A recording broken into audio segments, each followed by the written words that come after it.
Hello everyone. If you like what I'm doing here, please consider subscribing, liking, and commenting. It would really help the channel out quite a bit. Thank you very much. A CBS Radio Mystery Theater presents...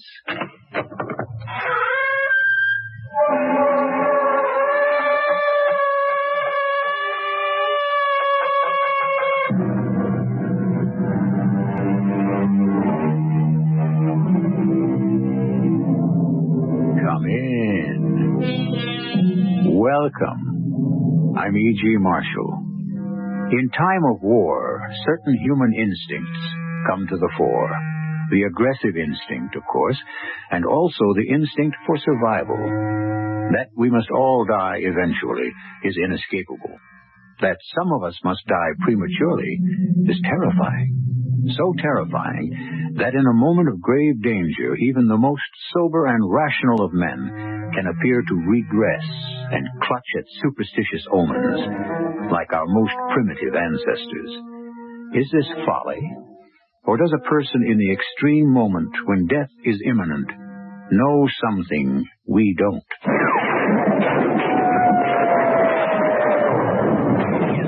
Captain, if I volunteer for this mission, will we get back here by midnight? Well, it shouldn't take you more than 3 hours. You're sure? How come you're so skittish all of a sudden? I just want to know that we'll be back here safely by midnight. Why? Afraid you might turn into a pumpkin? No, Captain. Something a lot worse than that.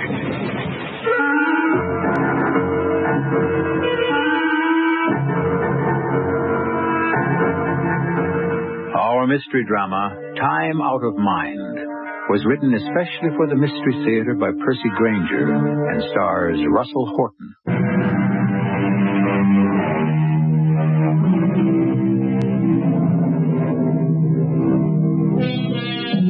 We have all experienced that bittersweet longing for the past, known as nostalgia.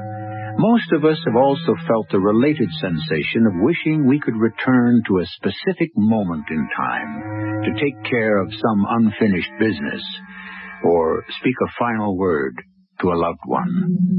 But though this temptation can at times seem unbearable, we should never allow it to become overwhelming. Dad? Dad? Huh? What, Scott? Are you okay? Oh, sure. Would you like me to drive for a while? Oh, no, I'm fine. Why should you? Well, you look like you were drifting off. No, I was just thinking about something, that's all. I'm perfectly wide awake. Okay, I was just offering. What time is it? Nearly midnight. Dad? What? Why do you keep bothering me? Bothering you? All you're doing is driving. What do you want? You were getting that look in your eye again. What look? Like you're forgetting where you are. Well, I don't like being watched. Hey, Dad, you've been driving since supper. Look, believe me, I'm not tired. I was on the road 10 years for my company. I know about driving. What were you thinking about? When? Just now. Well, nothing. Well, you said you were. I don't remember. Dad, let's talk, okay? If nothing else, the conversation will keep us awake. I don't know why, Scott. It's usually put us to sleep before. I don't get it. You insisted on driving me all the way back to school. When I asked you why, you said it would be a good chance for us to get to know each other better. Yeah, I know, Scott, but, well, it's late at night now. There's plenty of time to talk tomorrow. Okay, Dad. I'm sorry, son. I didn't mean to snap at you. I know we haven't been very close these past few years while you've been drifting about and trying to find yourself. But now that I'm back in graduate school, you think you can relate to me, is that it? You see, even the words you kids use. I mean, relate. Well, what does that mean? Yeah, my day, it meant to tell somebody something. Okay. What? Let's begin with that. Let's tell each other something. Well, why don't you tell me about the courses you're taking? I mean, what's on our minds, how we feel about things, how you feel about me, how I feel about you. I don't know why you kids today are so obsessed with feeling. I feel like I'm driving across the country with a complete stranger. That's really how you feel, Scott? Yes. I'm not part of your life, Dad. I never have been. I never know what's on your mind. Half the time you seem like you're somewhere else. My brother, Scotty. What? Well, you asked me what I was thinking about before. It was Scotty. Your uncle, the one you're named after. Well, why were you thinking about him now? And January 17th. The day after tomorrow is the anniversary of his death. He was killed in the Second World War. Yeah, at Anzio Beach in 1944. Of course, you've heard the story. You know, sometimes I really envy him. Why? Because I get the impression he was the only person you were ever close to. Well, why do you say that? You mention his death so much. Oh, well, you asked me to tell you what I was thinking about. I wasn't trying to criticize. All I meant was that other people lost relatives in the war, but that was 30 years ago. His death obviously affected you very much. He was killed by a sniper while he was out on patrol near Anzio. All I know about him is how he died. Well, there's nothing more to tell. You know, you look a lot like Scotty. I do? He was tall, like you. Really? 6'7"? Just about. Did he play basketball? No, he was a musician. He played the piano. Classical? No, rhythm and blues, swing. He was also a composer. Do you know that Tommy Dorsey heard him once? And he told Scotty to look him up when the war was over. Yeah, he was going to be great. I never knew any of this. Well, why haven't you ever talked about him? And he had a real great sense of humor. A real wise guy. His death was a turning point in my life. It was right after I heard the news that I asked your mother to marry me. So you were close? No. Well, I don't understand. Well, he looked up to me, but, well, I always made fun of him, you know. Put him down. Well, a lot of older brothers do that. It doesn't mean anything. Well, most brothers have a lifetime to make it up, and we never did. I never had the chance to tell him how I really felt, and sometimes I think I'd be willing to give almost anything to be able to go back and make sure he knew. Well, you can't, Dad. It's over. No, that's just it. It isn't over. Dad, this is 1978. There was a letter. A letter? Yes. What's that? Sounds like a highway patrol car. Well, he's not after us, is he? Well, I don't know. He's still pretty far back. But I don't see anybody else on the road. Oh, but that's crazy. Look, I'm only going 60. Well, it's still 5 miles over the limit. Any trooper will spot you 5 miles. Hey, I'd slow down anyway. Well, no, he must be answering a call further down the highway. Look, he's signaling for us to pull over.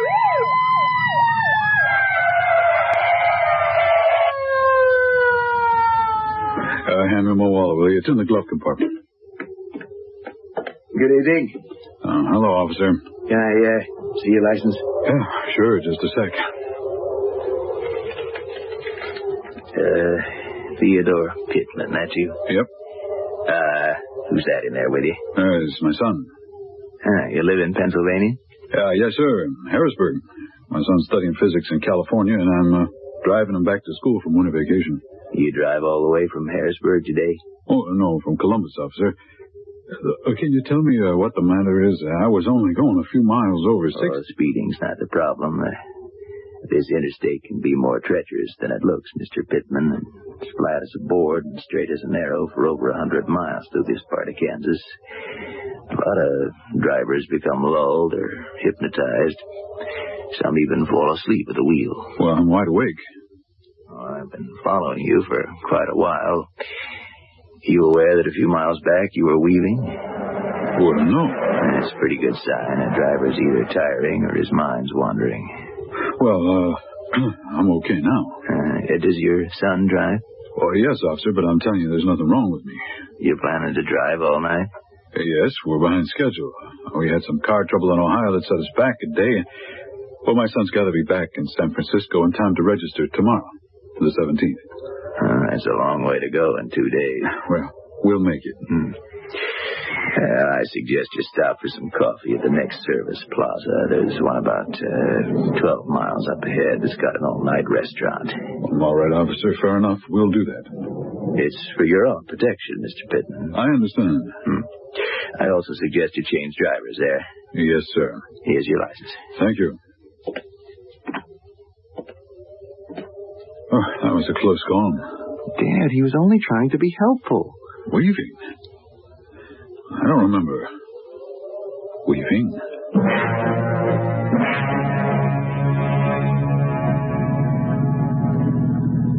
You, started to tell me about a letter?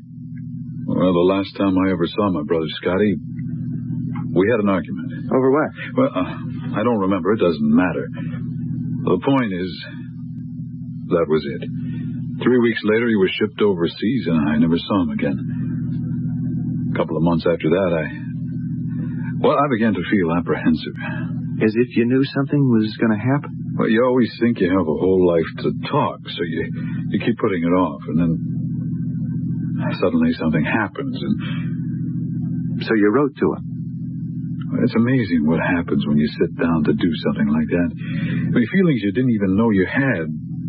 Well, everything comes out. Did you mail it?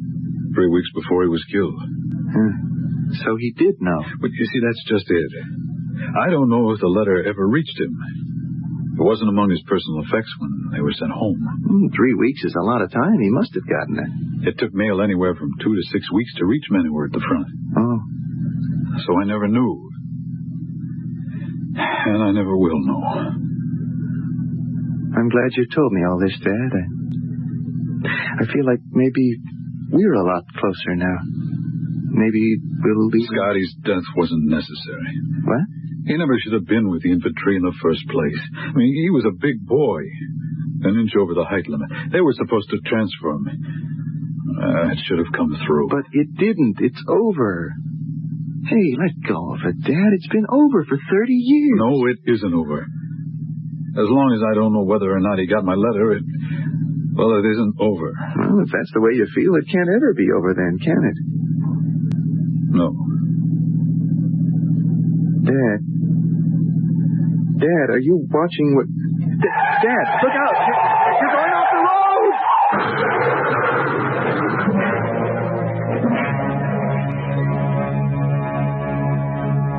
It has been said that time heals all wounds. But there are exceptions. Some wounds never heal, and some seem to grow even more painful as time goes on, and the particular event recedes further and further from the grasp. Usually our desires have their consequences only in the present. But is it possible that a wish, if it were strong enough, could affect what is already past? I shall return in a moment with Act 2.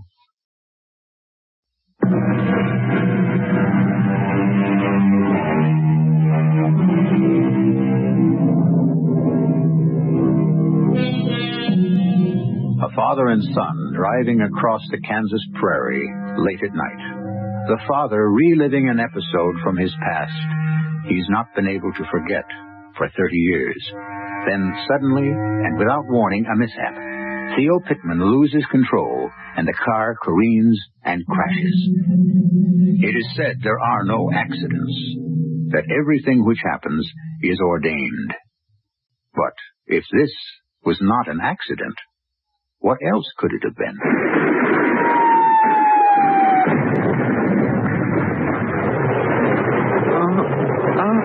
Scotty? Look. Hey, Scotty. What happened?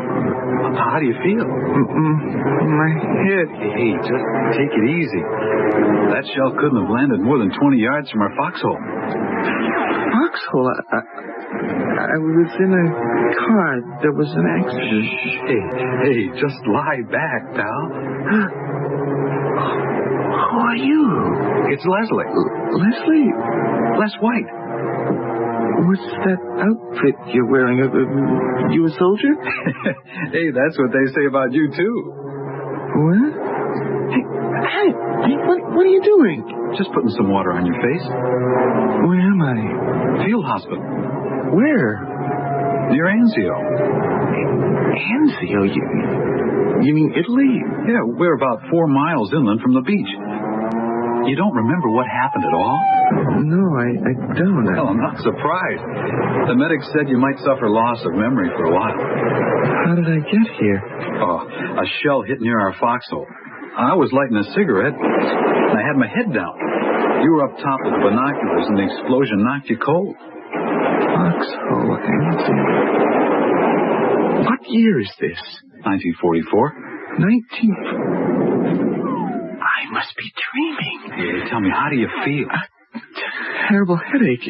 Well, you ain't dreaming, Scotty. It's incredible. How did I get here? I carried you. No, I mean... Well, what did you call me? When? Just now, my name. What did you say? Scotty. Pittman? Yeah. Hey, your memory's coming back. I'm Scotty Pittman? Boy, I don't understand how you weren't killed. What do you mean? Well, there's not even a mark on you. Boy, you must have a charmed life. I want to try standing up. Hey, wait a few minutes. I want to get up. Okay, but let me give you a hand. Hey, take it slow. There. How's that? Dizzy yet? Don't hold me.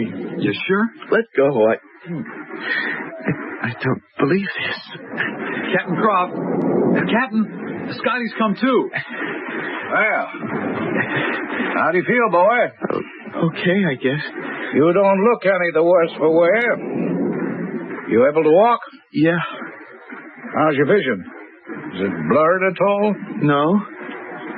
Les, what's the medic say? Well, he doesn't know how Scotty survived, but he can't find anything wrong with him except for a mild concussion. Okay, check out with him and get back to your position. All right. That guy doesn't like me, does he? Well, I'm not surprised. You've been trying to get out of this outfit ever since they stuck you here. Because of my size? Yep.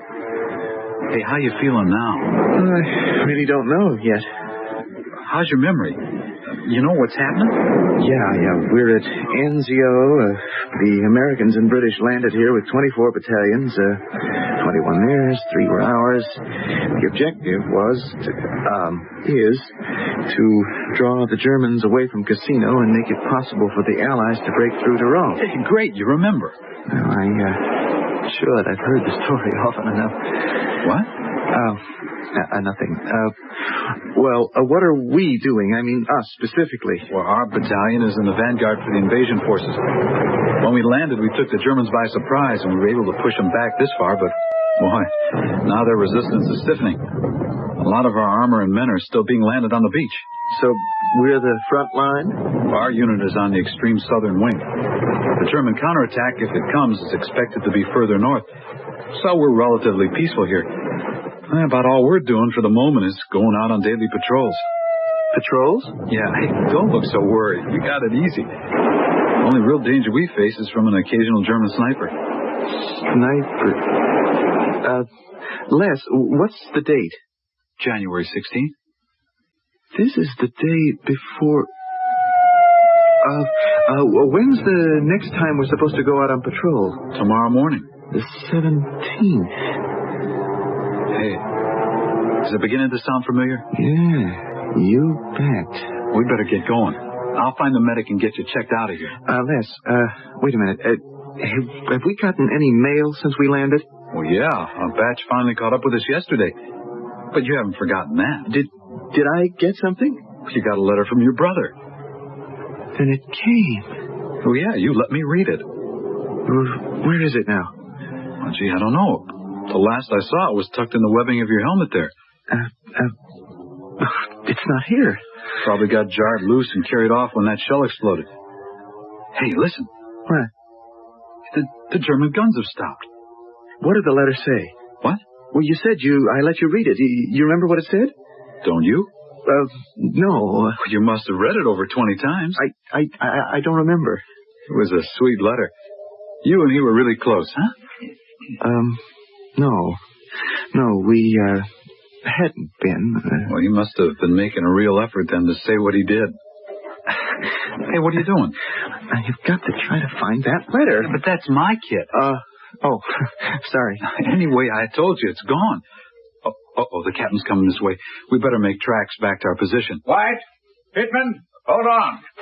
Yes, sir. I'm sorry, sir. We were just on our way back. Forget that. I need a couple of volunteers. Volunteers? Yes, something's going wrong. What's happened? The German guns have fallen silent. That's probably the prelude to the counterattack we've been expecting. Yes, sir. To the north? Well, that's just it.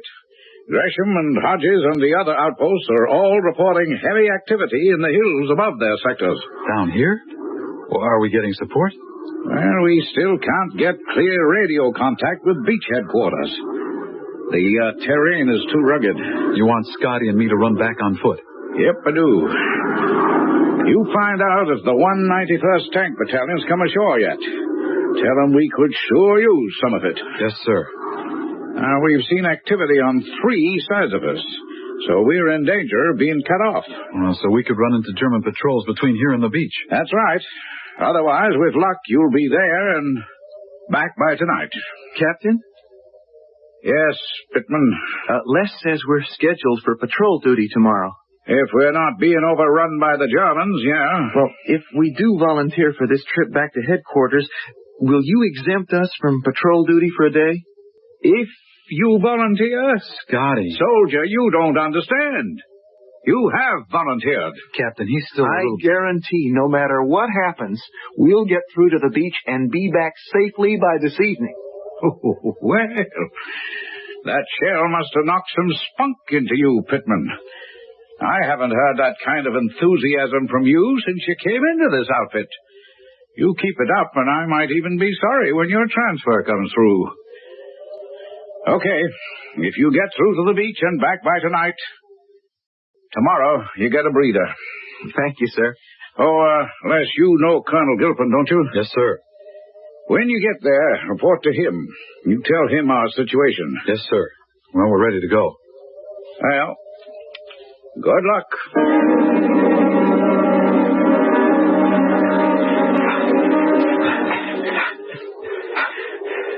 What's the matter, Les?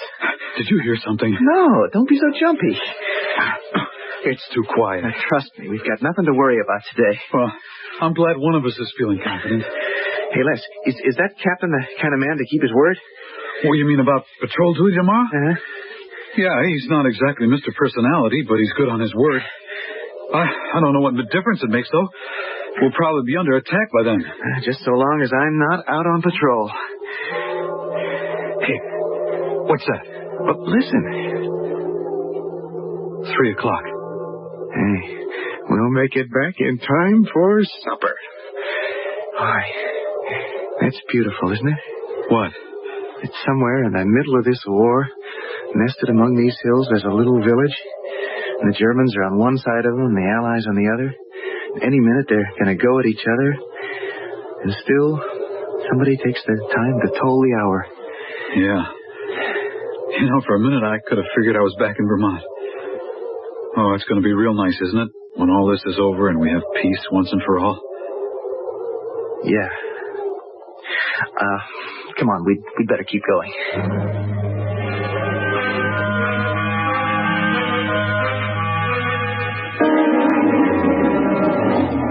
Colonel Gilpin? Yeah? What can I do for you? I'm Private White, and this is Private Pittman. We're reporting from Captain Croft. Croft? Oh, you're down near Natuna, aren't you, on our southern flank? Yes, sir. We were beginning to wonder what had happened to you. We haven't had any radio contact from you in 2 days. I know, sir. That's why we're here in person. We've come to report heavy movement in the hills above our position. Yeah, the enemy counterattack is expected to head further north. I know, sir, but we're here to request immediate relief. We're in danger of being surrounded and cut off. We're just bringing the last of the 191st Tank Corps ashore now. We should be able to have you fully supported by morning. Thank you, sir.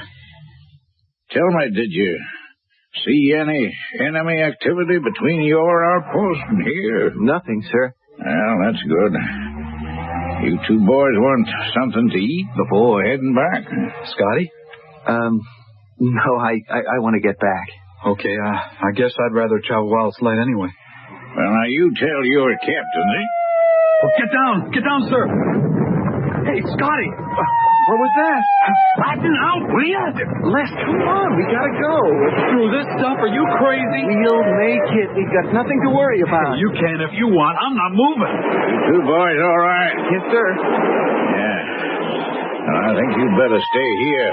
Well, with your permission, sir, I'd like to go back. Be crazy to risk it until the shelling stops. Well, how long will that be? Well, that depends on how much the Germans got. Hey, Scotty, we'll get back in the morning. No, I have got to get back before midnight. I'm sorry, son, but you're going to have to stay here until this bombardment stops.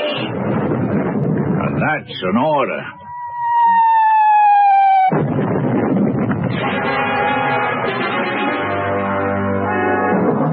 We are taught that recklessness or caution can mean the difference between life and death. But this is all relative. For what would strike Les or the Colonel as reckless to Scott Pittman is nothing more than caution, and something that is absolutely necessary if he is not to die. Yet, are his chances for survival really that great? After all, he's fighting for his life against an unusual opponent. History. I shall return in a moment with our final act.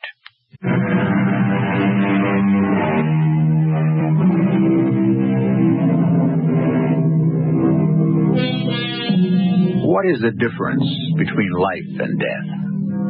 That is a question we might well ponder at this point, since we're faced with the unusual situation of a person who may be fighting for a life he no longer possesses. There was an accident. That much seems clear. Yet Scott has certainly had no cause to question the reality of the surroundings in which he finds himself, from Kansas highway to a battlefield in World War II. Scott Pittman sits hunched over in a trench, listening to the shells whistling about his ears. But louder even than the exploding bombs is the ticking of time. What time is it now? Well, let's see. 10 p.m.? Only 2 more hours.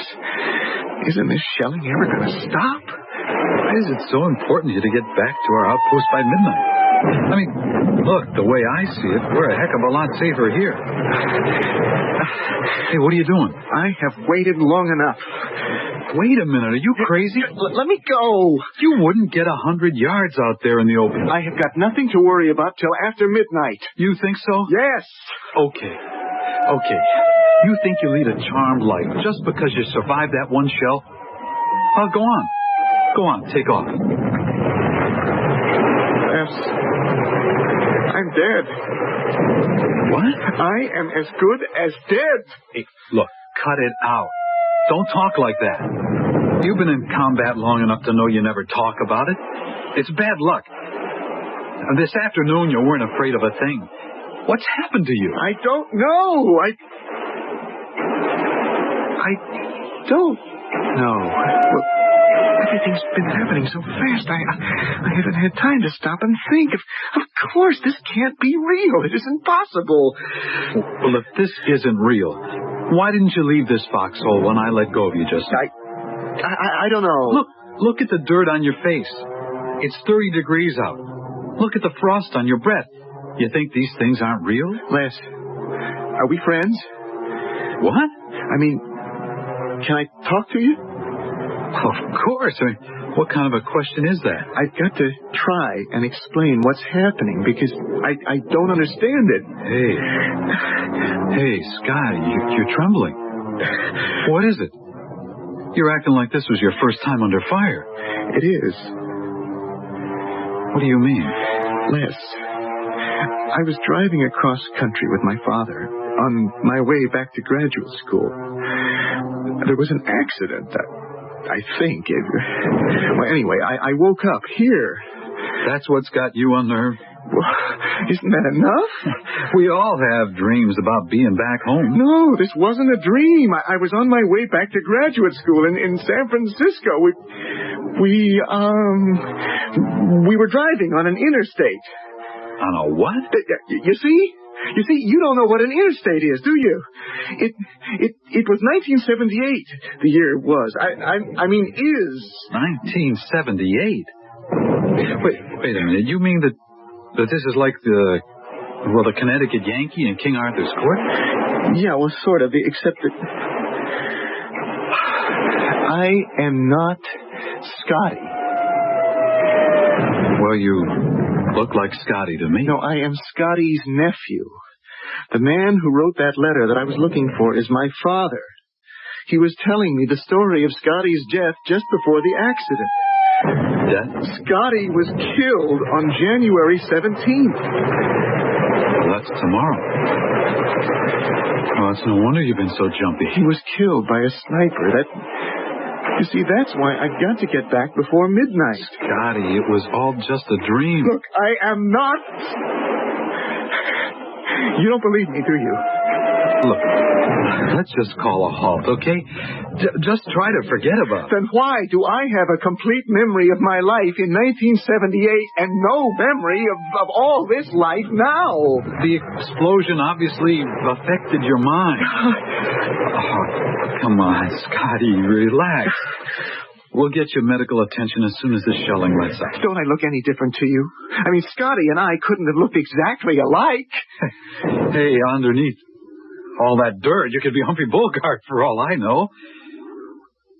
Scotty, don't worry. I'm not going to let anything happen to you. I even remember my last thought before the crash. If there was some way I could find out whether or not Scotty had received that letter. Well, why don't you write him? Who? Your brother. Tell him that the letter came. Would that work? Well, if you mail it, it will. Why didn't I think of that? Here, wait a second. Here, I got some paper and a pencil in my kit. Oh, maybe this is what it's all about. Maybe this is why I'm here. Here's the pencil. Oh, thanks. What's the matter? Why, I don't know what to say. Tell him that you got the letter. Oh, of course.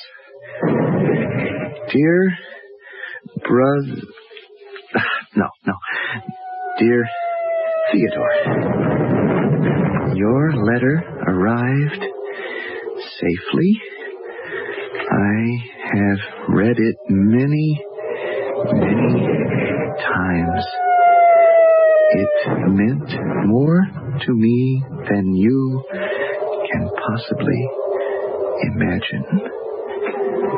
I love you, Scott. No, I mean, Scotty. Here's an envelope. Thanks, Les. You have no idea what this is going to mean to him. For 30 years, he's... You think I'm crazy, don't you? Just write your brother with your father's address on the envelope. I'm not crazy. I'm really not, Les. I can tell you the day that Berlin is going to fall. I can tell you what happens to Hitler. Did you know that Eisenhower was going to be president? But write the address. We'll see it gets mailed.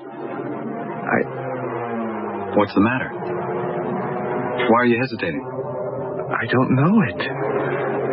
You don't know your own brother's address? He's not my... Think, Scotty, think. He worked in Harrisburg during the war at the Alliance plant. Okay. Then just send it care of the plant. They'll see it gets to him. Are you sure? Oh, come on. They take good care of servicemen's mail. It always gets delivered. Hey, listen. What? They stopped shelling us. Why? It must be a lull. We can go now. Why go back at all? We have to. But if it's tomorrow you're worried about, why don't we just stay here? You think I'm stark raving mad, don't you? And soon as you have the chance, you're going to get a couple of medics over here with a straitjacket. Scotty. And this letter won't ever be mailed, will it? I'll mail it, I promise you. Thanks anyway, Les, but I am going back. But why, Scotty? I don't know. Maybe because this is what really happened. Where you go? What are you doing? Well, no matter what, we're buddies, Scotty. And if I can't stop you, at least I'm not letting you go out there alone.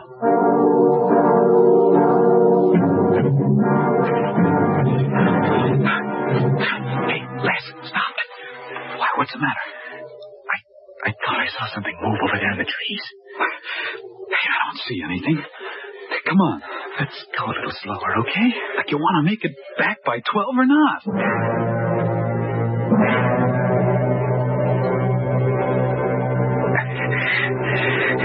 Look, Les, there's our battalion. Oh, just down this hill and over that stream. Yeah. What time is it? See, it's only 11:15. Hey, we made it. Oh, come on, let's go. Hey, wait, Les, that can't be right. It's got to be later than that. What? Oh, hey, you're right. My watch has stopped. It doesn't matter. We still got time. What's that? Nothing. Come on. No, listen. It's that church bell. The one we heard this afternoon.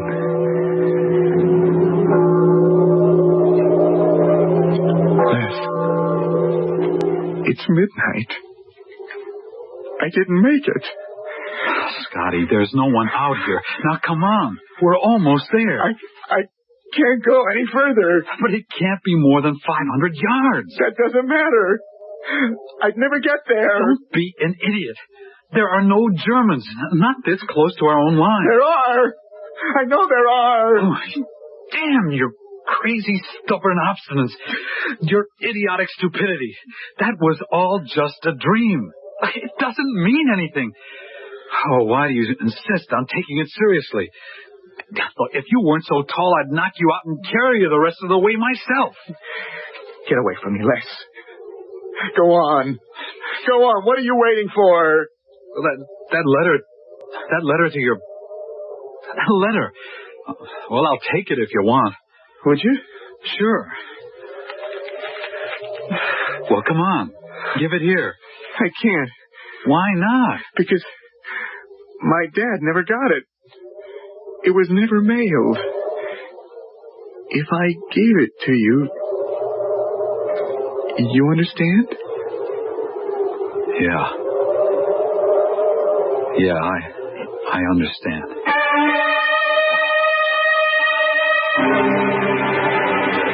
Captain Croft. Yes. Well, you made it back. Well, we reached Colonel Gilpin. The tanks are ashore. The whole invasion force will be moving inland by morning. Oh, where's Pittman? Well, he's still out there.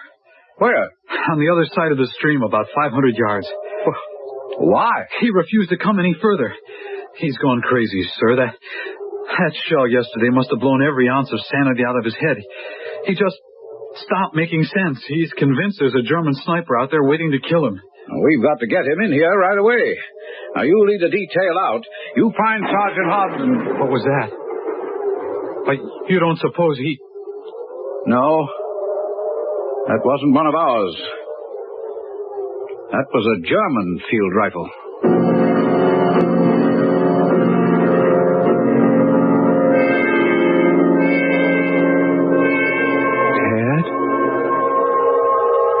Dad, are you all right? Hey, Dad, can you hear me? What's happened? Everything's so quiet. Your mind's drifting again. Oh, listen. I got something important to tell you. Scotty got your letter. I know. I was there. I spoke to Les. He was Scotty's buddy. He said the letter came 2 days before he died. So he knew how you felt about him. What's that? That's not for us, is it? The highway patrolman again? We're not going over the speed limit. And you're not weaving. You're driving great, Dad. It's almost like we weren't moving at all. You can't even hear the engine. Dad. Dad. Wake up. Wake up. If they find you asleep at the wheel, they'll take us off to jail. I'll be late for school. Dad.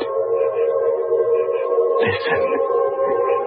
No matter what they do to us, even if they try to separate us, if maybe we aren't ever going to see each other again, just remember, Scotty got your letter.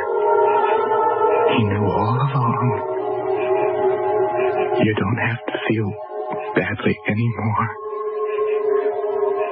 I found that out for you. I found out. Holy jumbo. It's a mess, isn't it? The car's completely totaled. We got here as quickly as we could. There wasn't any need to rush. They're both dead. Were they killed instantly? Looks that way. We'll take the bodies into St. Anne and notify the next of kin. It's a real shame. I'd stopped these folk about 12 miles back. They were going to pull off the road for coffee at the restaurant just over the rise there, not half a mile from here. A real shame.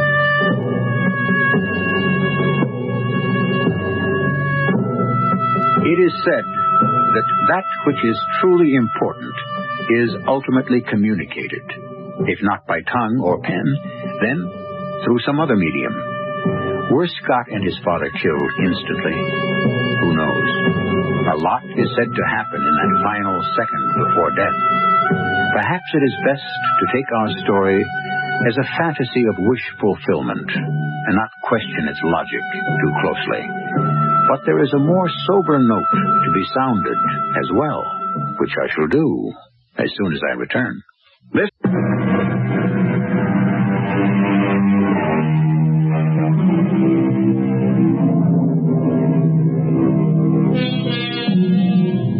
If there is a lesson to be learned from our story, it is that we must never forget we are born to an eternal present. And it is in this present we must stay. Theodore Pittman would have done better to look to the relationship with his son than continuing to regret his lost chance with his brother. Our cast included Russell Horton, Lloyd Battista, and Ian Martin. The entire production was under the direction of Hyman Brown.